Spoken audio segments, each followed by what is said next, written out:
What is up, YouTube, and welcome to this finally, we've got 100 episodes of Agents of S.H.I.E.L.D., which to me is super exciting. It's pretty awesome that the show has finally had its 100th episode, because really this was an episode which we never really expected, because considering the fact that Disney had to step in and save the show from being cancelled, it was in a precarious position. However, we've got our 100th episode, and it had a big reveal, but some parts of it were a bit lacking in my opinion. So the whole MacGuffin of this is standard fare for a 100th episode. It's technically sort of a kind of clip show, but it's not.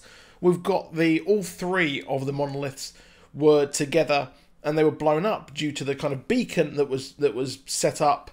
And well, as I predicted last week, the reason for this space-time tear and all these villains returning is due to the fact that the explosion was near the monolith. So all three of these Kree monoliths created a rip in a sort of fear dimension, which led to us getting a weird sort of fear, I guess, sort of manifestation for each one of the characters, which fits in with each of the fears of each character that we had.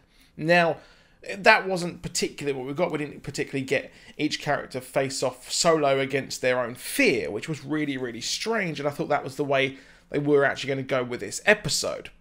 But the idea of the rip in space-time looked very similar. The whole rip looked very similar to Doctor Who, which was pretty cool as well, as being a Doctor Who fan.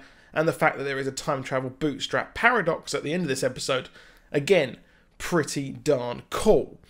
So it's an interesting idea for the episode, and really with the 100th episode, you can't really do much. It's all pretty much fan service, and throughout the whole episode it was pretty much fan service, which again here was a good thing. It was some good stuff here for fan service of providing plot points, and also having the idea that the whole of the coma, everything that was going on was possibly just a coma that poor old Phil Coulson was actually in. I wasn't clear if the figment of Coulson's imagination there was implying that he was simply on the sort of bed, the hospital bed, after everything that happened during Avengers, or if it was a mission gone wrong earlier in his career.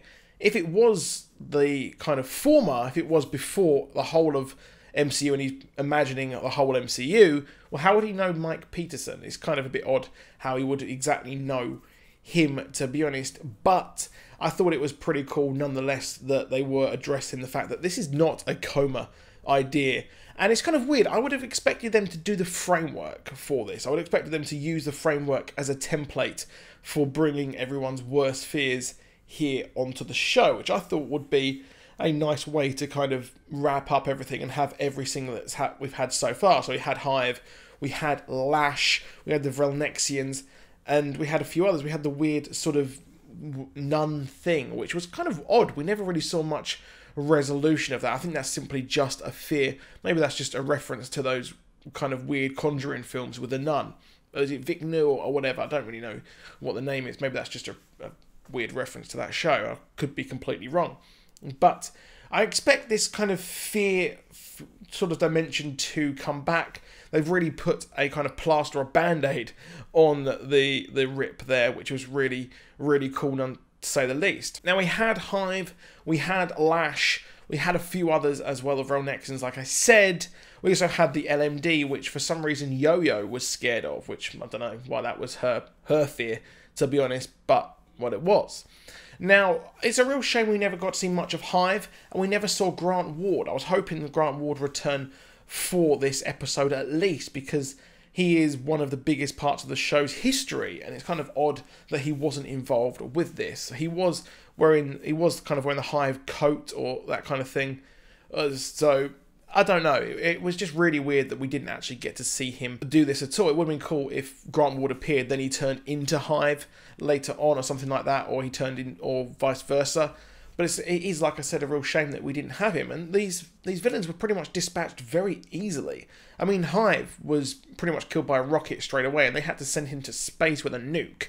So what I'm saying is that it's really odd that these characters who were so villainous, and they're brought in on this 100th episode because they're so iconic and villainous, that they were dispatched really, really easily. But we got to see Deathlock be absolutely awesome. Mike, he did a great job. Seeing him be a complete and utter badass. And he has been off just being a badass in general over in his time since he hasn't been on the show. So it's interesting. People are saying like they wish Grant Ward was the one in the sort of fear dimension. However, the idea that the first person was there on the show, the kind of first villains, first case, that works. And also the fact that, well, we had to reveal the Deathlock in the real world to reveal that this wasn't real. So yeah, the reveal had to go. That's the way it just had to go down, to be honest. Now, really, really cool at the end, we've got the Agents of S.H.I.E.L.D. return. Pretty much all of the kind of red shirts that we've had so far, all the kind of expendable agents have come back, with Deke getting them all together. So done what Piper's job was supposed to do, where he reached out and got everyone from S.H.I.E.L.D. to return. So when they said S.H.I.E.L.D. requesting landing, I thought that was so cool. I was so excited. Kind of expected to be some sort of fear dimension thing, but what we had was something really, really neat. And S.H.I.E.L.D. is now finally back together, technically. Kind of technically like it was last season, and we never really got a proper return there, did we? But now they've got all the help they're gonna need, and this starts to explain why the lighthouse progressively gets busier and busier in the future.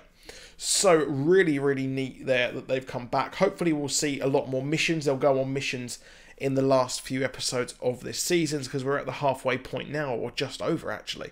So seeing them return is something I really, really did enjoy, and hopefully they'll bring some renewed vigour to take on General Hale face to face. Now, one thing I really liked was the fact that Yo-Yo was pretty much in the same kind of bed and state as she was in the future. So the prophecy is, or the premonition, whatever you want to call it, is pretty much coming true.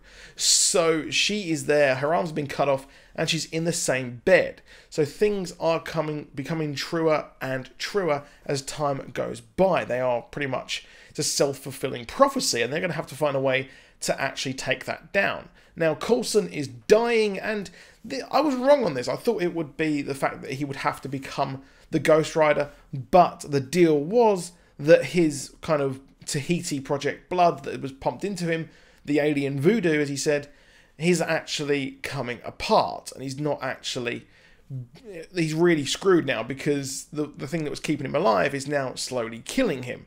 Now, I'm really hoping that he does pass the torch over to Daisy, and I can't see, I don't know if we'll get a season 6, or even if we'll get a season 7, and really they've written the end of this season as the end of the show, which probably is Coulson dying finally, and I'm hopefully it'd be cool if we see him have a funeral, possibly in Infinity War as well, because Clark Gregor said that you'll see the Avengers realise or know that he was still alive in an interesting way, so that could be that as well. Now, the big thing here was the wedding of Fitz and Simmons, and it was really, really good. It blows the Olicity wedding out of the water.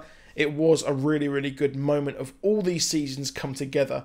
A true romance finally realised, which I really, really did enjoy. Now, it was quite cool seeing good old Mike and Deke, the kind of joke around and things like that, when he was like a youthful cyborg. And it was like, cool. And I really did like that, and the way they were like, yeah, are you here for the bride or the groom? And Deke didn't know. And he got a ring that was his relation. So a relation of his did have this ring, but he now where did that ring come from? Because he's given the ring to his predecessor or his relation now. So it's really weird. A really nice example of the bootstrap paradox there. What came first? We don't know. No one really knows. You can't tell. So the idea that they think, or General Hale thinks that he's a life model decoy is pretty funny. But us viewers, we now know the truth, that really he is the relation of them, which I've thought for quite some time. Now, there was a theory that it would be Agent, or kind of Mockingbird and Lance Hunter, but no, it has to be, obviously, them, because he knows all about the framework, he's technological and things like that. So hopefully that reveal will come very, very soon, which I really, really want to see. So moving forward, the group are coming back together. We've got Jake, I think it's Jake Busey in the premiere next episode, and they are having to deal with the world shattering into a million pieces, like they said in the promo. So I might do a video on that next episode as well, but I can see the group now finally working together, and they've got more resources as well. However, that is it for this video. Please drop a like, please do subscribe, and I'll see you soon. Goodbye.